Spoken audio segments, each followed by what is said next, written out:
بسم الله الرحمن الرحيم والصلاة والسلام على رسول الكريم أما بعد موږ نوی درس ویو الدرس الثاني چې کتاب په اعتبار سره دا دویم درس دی. دې کې به موږ ذالک ویو. ذالک ټول تفصیل به کې بیانو. نو ذالک د لرې دپاره راځي څنګه چې لکه هذا د نږدې دپاره او غیر ذوي العقول دپاره. نو دقه شان ذالک د لرې دپاره راځي. نو لومبی دی ما ذالکه هغه څه شی دی. نو جواب کې به ته څه وایې؟ تا نه تپوس څوک کوي چې ما ذالکه هغه څه شی دی یو ستوری ویني. نو ته به ورته څه وایې؟ ذالکه نجمون چې هغه ستوری دی وہ ستاره ہے. بیا پسې دی هذا مسجدون یہ مسجد ہے دا مسجد دی. وذالک بیتون اور وہ گھر ہے. دا هغه مقابله کړې ده هذا او د ذالکه. نو هذا نږدې دپاره راځي چې هذا مسجدون دا مسجد دی. وذالک بیتون او هاغه کور دی. بیا پسې دی هذا حصان چې دا اس دی یہ گھوڑا ہے. وذالک حمار اور وہ گدا ہے. یعنی هغه لري چې ښکاري هغه خر دی. نو ذالک د لرې دپاره راځي. بیا پسې دی اذالک کلب آیا هغه سپی دی آیا وہ کتا ہے. لا نہیں ذالک قطن وہ بلی ہے. یعنی هغه پیشو ده.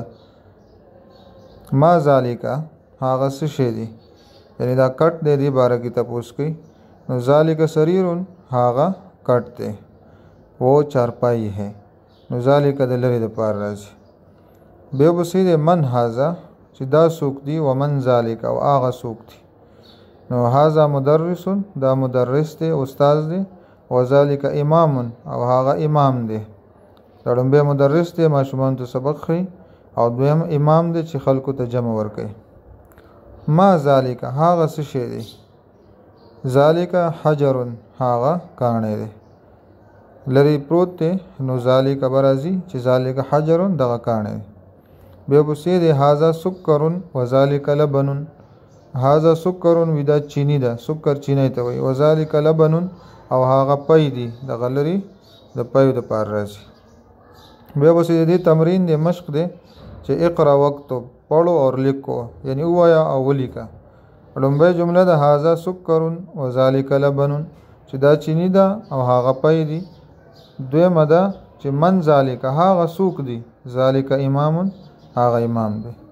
دریمه ده چې اذالک قطن آیا هغه پیشو ده.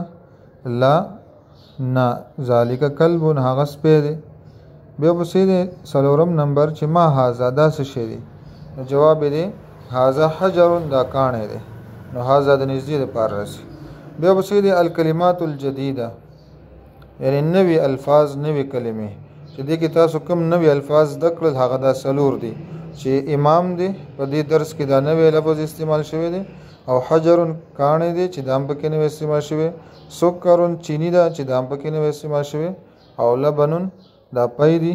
پیو ته وایي لبن چې دا هم پکې نوی لفظ استعمال شوی دی. دا یاد کړئ ویې لیکئ او ویړوئ. بیا به انشاءالله بل درس وایو.